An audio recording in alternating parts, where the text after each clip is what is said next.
Salam dəyərli müəllimlər, testimizi izah edirəm. Birinci sual bizdən nə istəyir? Şagirdlərə bir hadisə təqdim olunur və onlardan həmin hadisəyə fərqli baxış bucaqlarına yanaşmağı, eyni situasiyanın müxtəlif şəxslərin mövqeyi ilə izah etmək, fərqli yanaşmaları müqayisə edib müxtəlif aspektdən dəyərləndirmək tələb olunur. Bəzən cisim və əşya və hadisələrə müxtəlif nöqteyi nəzərdən baxmaqla əşyadan qeyri-adi istifadə edilmə təlim üsulları qarışdırılır. Baxın, əşyadan qeyri-adi istifadədə bizə əşya verirlər, biz onu fərqli mövqedən dəyərləndirib, ona fərqli istifadə qaydaları ilə bağlı yaradıcı öz fikirlərimizi deməli ki, bu əşyadan bu məqsəddən istifadə etmək olar. Amma burada bizə hadisə təqdim olunur, bizə situasiya təqdim olunur və mən onu müxtəlif nöqteyi nəzərdən dəyərləndirib, yəni orada müxtəlif şəxslərin mövqeyindən onu izah edirəmsə, cisim və əşya və hadisələrə müxtəlif nöqteyi nəzərdən baxmaq təlim üsulundan əlaqəlidir. Ona görə birinci sualımızın cavabı olur B bəmdir. Bu nə proqnozlaşdırma ola bilməz, nə qərarlar ağacı, nə olardı əgər, nə də əşyadan qeyri-adi istifadə. Cavab olur 166-da B. 177-ci suala baxırıq. Müəllim şagirdləri qruplara bölərək onlara bir mövzunu təqdim edir və həmin mövzunun müxtəlif tərəflərdən araşdırma tapşırılır. Şagirdlər mövzu ilə bağlı yəni belə deyək ki, üstün və zəif cəhətləri müəyyənləşdirirlər, imkanları, mövcud şəraitdə hansı imkanlar yarana biləcək, hansı çətinliklər, hansı risklər müəyyənləşə bilər, bunları nəzərdən keçirməlisə, söhbət hansı təlim üsulundan gedir? Yüksək səviyyədə bizə lazımdır burada SWOT analizi. Biz araşdıracaq, təhlillər aparacaq, güclü zəif tərəfləri müəyyənləşdirəcək, riskləri, imkanları müəyyənləşdirəcək və bunu aid edirik SWOT-a. Bu qərarlar ağacı olmaz, o üsulun mahiyyəti problemin həllinə, yəni biz problemin həllində səmərəli həll yolu seçməliyik. Müsbət mənfiləri belə deyək, təhlil edib hansının müsbəti çoxdur, onu seçməliyik. Qərarlar ağacından bunu qarışdırmırıq.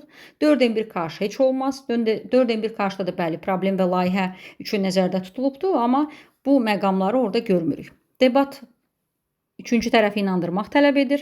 Sinektika iki qrup ideya irəli sürür. Qrupun biri daha doğrusu problemi irəli sürür, digəri onunla bağlı həll yolu irəli sürür və problemin optimal həll yolunu görürük. Deməli, bu təlim üsullarına aidiyyatı yoxdur. Cavabımız olur SWOT analizi B bəndi. 168-ə baxırıq, uyğunlaşdırma ilə bağlıdır. Verilən ifadələri uyğunlaşdıracaq. Şagirdlər mövzu ilə bağlı fikir bildirir. Müzakirə zamanı hər bir iştirakçı ardıcıl şəkildə öz mövqeyini təqdim edir.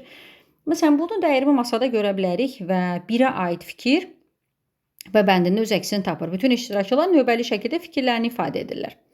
Sonra 2-də mövzu ilə bağlı arqumentlər müsbət mənfi istiqamətdə strukturlaşdıraraq ümumi nəticəyə gəlir. Qərarlar ağacında da bunu görmək mümkündür. 2-yə aid fikri A bəndində görmək olar. Fikirlərin qarşılaşdırılması, əsaslandırılmış mövqelərin formalaşdırılması.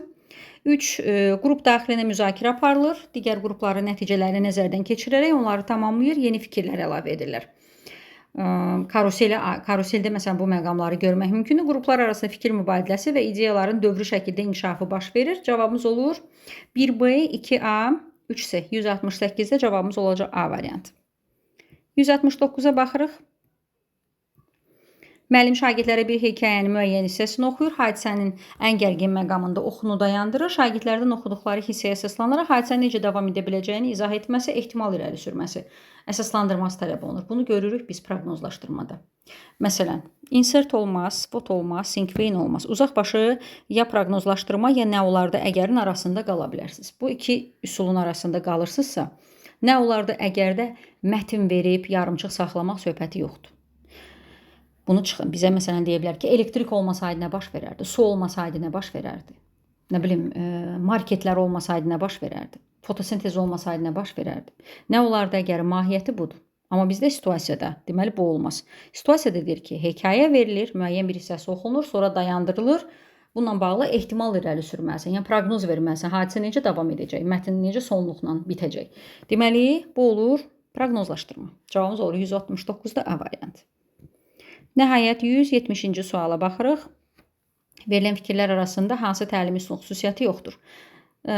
Şagirdlərin dərsin sonunda öz güclü zəif tərəflərini dəyərləndirilməsi, öz güclü zəif tərəflərini dəyərləndirilməsi, növbəti addımları müəyyənləşdirmək, öz güclü zəif tərəflərini dəyərləndirmək, məsələn, dərsin sonunda, çıxış biletində görmək mümkündür.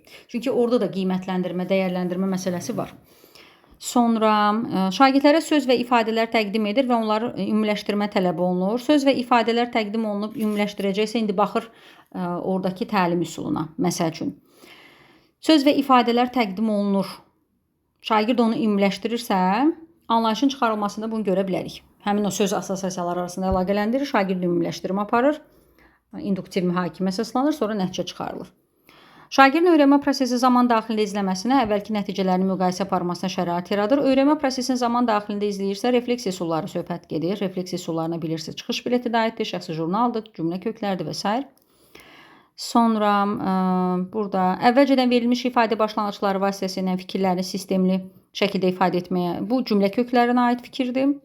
Mövzu üzrə daxili və xarici amilləri nəzərə alaraq qərar vermə prosesinin asanlaşdırmasına, əsaslandırmasına imkan yaradır. SWOT analizində bunu görə bilərik.